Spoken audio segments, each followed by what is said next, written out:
बिस्मिल्लाहिर्रहमानिर्रहीम। Class matric chapter chemical equilibriums topic importance of equilibrium constant. Today we discuss about the importance of equilibrium constant or Kc. We are familiar with the Kc. Kc is equal to product divided by reactants. According to the law of mass action, Kc is equal to product divided by the reactants. First we discuss about the predicting direction of reactions. By knowing the numerical values, we can calculate the chemical equilibrium constants and direction as well as extent of the reaction can be predicted. For example, if QC less than Kc, then reaction goes from left to right, mean that's in a forward directions. अगर आपके पास Kc की value greater than QC है तो आपके पास वही reaction की जो direction है वो लेफ़्ट टू राइट होगी. It mean that's the direction will be go in a forward directions. यानी अगर आपके पास कोई भी वैल्यूज़, दो वैल्यू आपके पास गिवन है, एक आपके पास कोई भी रिएक्शन है और रिवर्सिबल रिएक्शन है, उसके लिए Kc ऑलरेडी गिवन है, तो आप नोइंग कंसंट्रेशन से आप QC आप फाइंड आउट करें. तो आप QC और Kc दोनों आप कंपेयर कर रहे. अगर दोनों की वैल्यू में फ़र्क है, यानी Kc अगर आपके पास ग्रेटर देन QC से ज़्यादा है, तो आप कह सकते हैं कि वो रिएक्शन की जो डायरेक्शन है will be go in a forward directions in order to maintains the equilibrium constant. यानी अगर आपके पास numerical value QC less than Kc से है, direction is not at equilibriums, direction वो इक्विलिब्रियम नहीं है. It required more concentration of the products, यानी प्रोडक्ट की कंसनट्रेशन ज़्यादा होनी चाहिए तब जाके आपके पास इक्विलिब्रियम आ सकता है.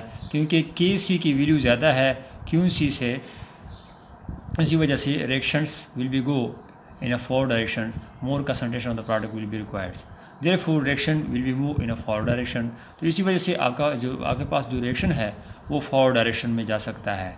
तो इसी वजह से यहाँ से QC जो है वो लेस देन Kc है, तो इसका मकसद ये है then reactions goes from left to right, mean that's forward direction.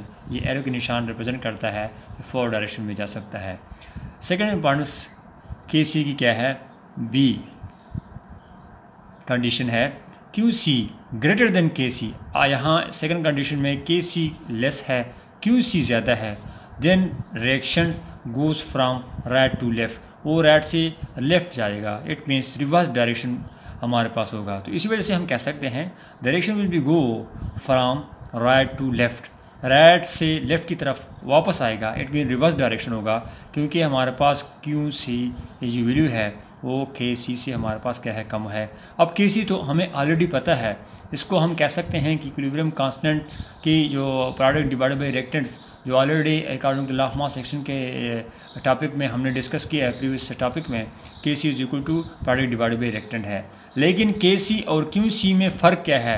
Kc वो इक्विलिब्रियम कांस्टेंट है जो हमारे पास वो रेशो है प्रोडक्ट रिएक्टेंट में जब आपके पास रिएक्शन इक्विलिब्रियम पॉइंट पे हो. लेकिन QC वो इक्विलिब्रियम पॉइंट्स है, सॉरी वो हमारे पास रेशो है प्रोडक्ट टू द रिएक्टेंट में कि जब आपके पास किसी भी टाइम आपके पास रिवर्सिबल रिएक्शन हो और उसी टाइम आप कंसंट्रेशन आप पुट कर दे और जो रेशो आ जाता है इसको हम रिएक्शन क्वेश्चन भी कह सकते हैं. QC क्वेश्चन के लिए आ रहा है क्योंकि Kc एक ख़ास इक्विलिब्रियम पॉइंट पे हम मालूम करते हैं और QC का मकसद यही है कि आप वैल्यू पुट कर दे, जो आंसर आता है वही आपके पास रिएक्शन क्वेश्चन है. तो इन्हीं टाइम्स पे आप वैल्यू पुट कर दे और आप वैल्यू मालूम करें तो इसको हम QC कह सकते हैं. और Kc इसको कह सकते हैं कि आपके पास रिएक्शन इक्विलिब्रियम पे हो, फॉरवर्ड और रिवर्स दोनों की स्पीड हमारे पास क्या है, इक्विलिब्रियम हो.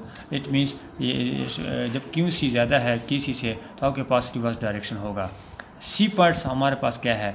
C पॉइंट वही है इफ़ QC एंड Kc दोनों की वैल्यू जो है हमारे पास इक्वल हो, इक्विलिब्रियम हो, तो हैज़ बीन बी अटेन्स, तो equilibrium has been be attain.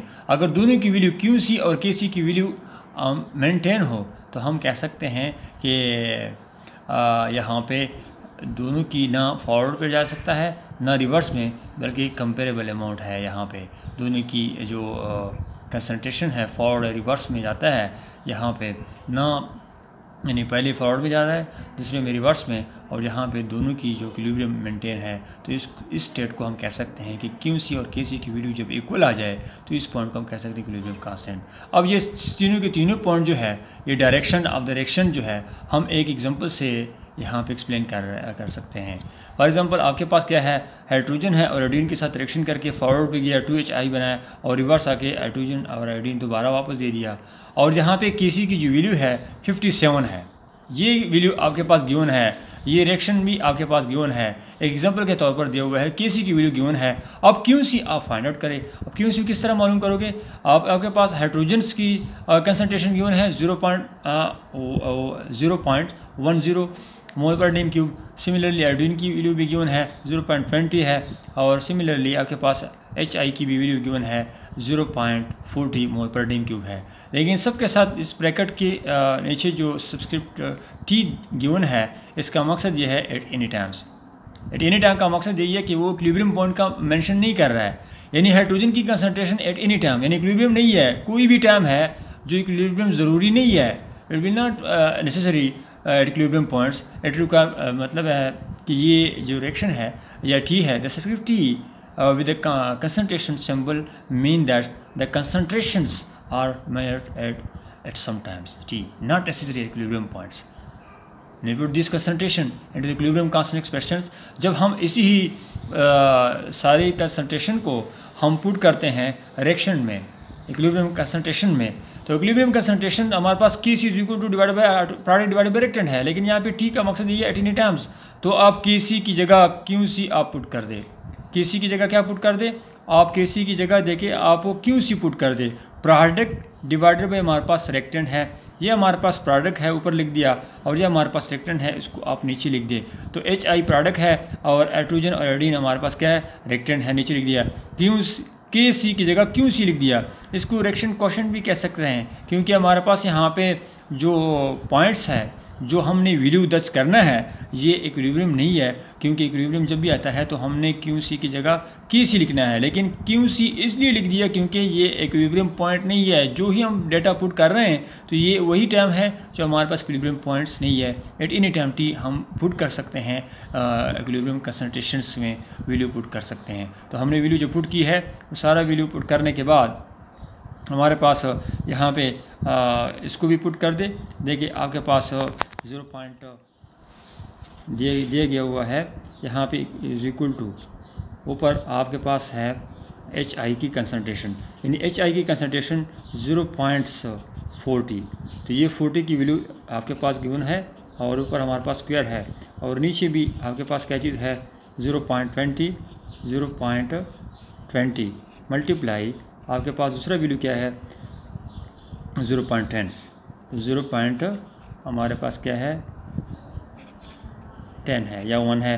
तो आप वैल्यू पुट करते हो उसके सब वैल्यू पुट की है आपने, तो हमारे पास आंसर आ गया QC किसके बराबर है 8 के बराबर है। लेकिन इधर आपके पास जो है KC है वो 57 है, इधर आपके पास QC का जो आंसर आया वो 8 के बराबर है। अब देखिए हमारे पास KC ग्रेटर देन QC की है, तो जब हमारे पास ग्रेटर देन है तो आप अब अंदाज़ा लगा सकते हैं कि ये रिएक्शन किस साइड पे जा सकता है।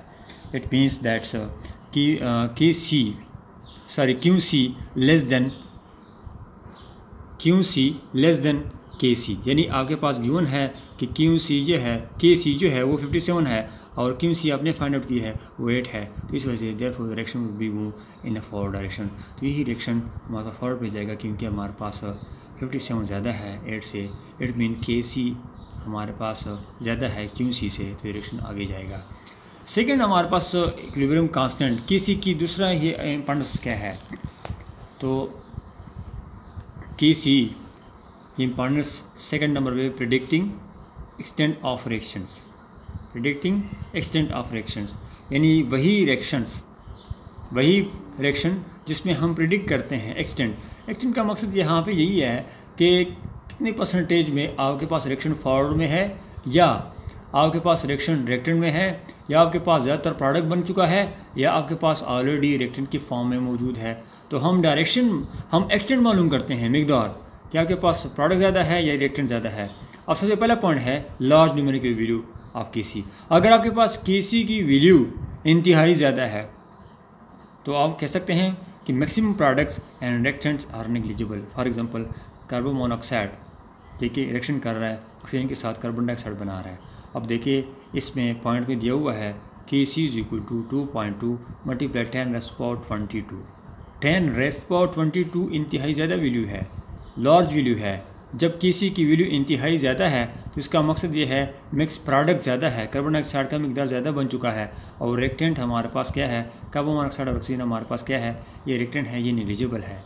इस वजह से हम कह सकते हैं कि यहाँ पे प्रोडक्ट ज़्यादा बन चुका है और रिएक्टेंट हमारे पास क्या है, ये रिएक्टेंट हमारे पास क्या है, वो कम है और यहाँ प्रोडक्ट ज़्यादा है क्योंकि केसी की वैल्यू ज़्यादा है। जब भी केसी की वैल्यू ज़्यादा हो तो प्रोडक्ट ज़्यादा बन जाता है और रिएक्टेंट हमारे पास कम होता है। तो ये न्यूमेरिकल वैल्यू से हमने फाइंड आउट की है। जब भी आपके पास केसी की वैल्यू किसी इक्वेशन में किसी की वैल्यू ज़्यादा है तो इसका मकसद ये है कि आपके पास प्रोडक्ट ज़्यादा बन चुका है। Small numerical value of KC, अगर आपके पास उल्टा ही समझ ले, रिवर्स समझ ले, केसी वैल्यू स्मॉल है, लार्ज की जगह स्मॉल। अगर केसी की वैल्यू आपके पास किसी भी रिएक्शन में, किसी भी रिवर्सिबल रिएक्शन में केसी की वैल्यू कम है तो आप फिर क्या करोगे, the small numerical value of the KC, for example NH3 वो कन्वर्ट हुआ नाइट्रोजन और हाइड्रोजन में, तो KC is equal to 3 multiply 10⁻⁻⁹ minus में है। इसका मकसद ये है कि वैल्यू इंतहाई कम है, स्मॉल है। जब न्यूमेरिकल वैल्यू कम है, किसी की वैल्यू कम है, इसी रिएक्शन के लिए किसी वैल्यू कम है तो इसका मकसद ये है रिएक्टेंट ज़्यादा है। अब उल्टा ही समझ लें, रिएक्टेंट NH3 ज़्यादा है, मैक्सिमम है, लेकिन प्रोडक्ट जो है नाइट्रोजन और हाइड्रोजन जो है, इसको प्रोडक्ट कह सकते हैं, ये हमारे पास नेग्लिजिबल है। तो ये कि हम इस न्यूमेरिकल वैल्यू से अंदाज़ा लगा सकते हैं कि केसी की ये इंपॉर्टेंस है। जब इसका वैल्यू कम है तो इसका मकसद ये है प्रोडक्ट्स हमारे पास कम है और रिएक्टेंट हमारे पास ज़्यादा है। तो थर्ड पॉइंट है numerical values of KC is neither small nor large. अगर आपके पास एक वैल्यू दिया हुआ है कि वो आपके पास न ज़्यादा है और ना कम है, न लार्ज है न स्मॉल है, ठीक है, तो फिर क्या होगा, सच रिएक्शन है comparable amount of reactant and product. तो उस रिएक्शन में हम कह सकते हैं कि उस रिएक्शन में हमारे पास रिएक्टेंट्स और प्रोडक्ट्स दोनों जो है वो कंपेरेबल अमाउंट है, ना प्रोडक्ट ज़्यादा बन चुका है और ना रिएक्टेंट ज़्यादा है। यानी ऐसी रिएक्शन जिसमें केसी की वैल्यू न ज़्यादा है और ना इंतहाई कम है, तो सच रिएक्शन है वो comparable amount of reactant and products. For examples N2O4 है तो वो 2N2 नाइट्रोजन डाइऑक्साइड में कन्वर्ट हुआ, यहाँ पे केसी वैल्यू 0.211 है, ना माइनस में है और ना इंतहाई पावर में ज़्यादा है। तो इसका मकसद केसी वैल्यू न ज़्यादा है न कम है। तो इस वजह से हम कह सकते हैं कि ये इस रिएक्शन के लिए जो केसी वैल्यू गिवन है, इसका मकसद ये है कि NO2 की मिकदार न ज़्यादा है और ना NO2O4 की मिकदार ज़्यादा है। यानी रेट ऑफ डिकम्पोजिशन और रेट ऑफ कम्बिनेशन दोबारा रिवर्स में होता है, ठीक है, दोनों की सेम रेट है, यानी कंपेरेबल अमाउंट में आगे और रिवर्स में जाता है। केसी वैल्यू एक रीजनेबल पॉइंट्स के लिहाज से डिस्कस कर रहा है कि न्यूमेरिकल वैल्यू न ज़्यादा है और ना कम है। तो इस केसी वैल्यू के न्यूमेरिकल वैल्यू न ज़्यादा कम होने की वजह से हम यही कह सकते हैं कि यही जो रिएक्शन का जो मिकदार है रिएक्टेंट और प्रोडक्ट का, दोनों की मिकदार हमारे पास न ज़्यादा है न कम है। ये लास्ट टॉपिक है और पूरा चैप्टर ख़त्म हुआ। उसके बाद आप लोगों को जो शॉर्ट क्वेश्चन है और जितनी भी आपके पास MCQs है, शॉर्ट क्वेश्चन और MCQs तमाम आप लोग खुद हल कर ले, उसको होमवर्क मुझे अपनी पसंद नंबर पे सेंड कर दें। अस्सलाम।